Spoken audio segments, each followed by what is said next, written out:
आणि बुलेटिनच्या सुरुवातीलाच कल्याण डोंबिवलीमधून महत्त्वाची राजकीय बातमी आहे। कल्याण डोंबिवली महानगरपालिकेत महायुती म्हणून भाजप आणि शिवसेना एकत्र लढणार का यावर आता प्रश्नचिन्ह उभं राहिलंय।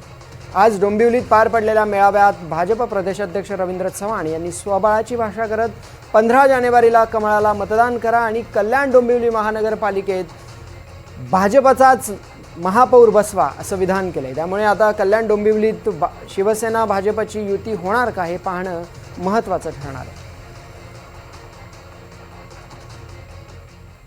या स्थानिक स्वराज्य संस्थांना सुद्धा एक दिशा दिली पाहिजे।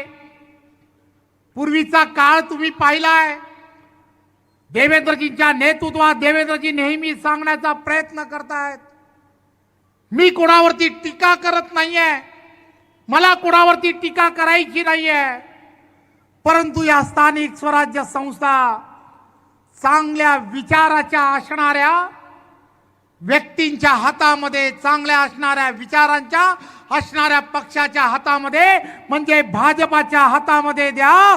15 तारखेचं मतदान कमळाला करा।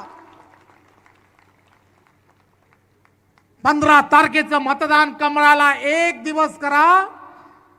5 वर्ष तुमच्या सर्वांची जबाबदारी, 5 वर्ष तुमच्या सर्वांची जबाबदारी मी देवेंद्र फडणवीस म्हणून घेईन असा सांगणारा कर्तृत्ववान मुख्यमंत्री आपल्याला लाभलाय।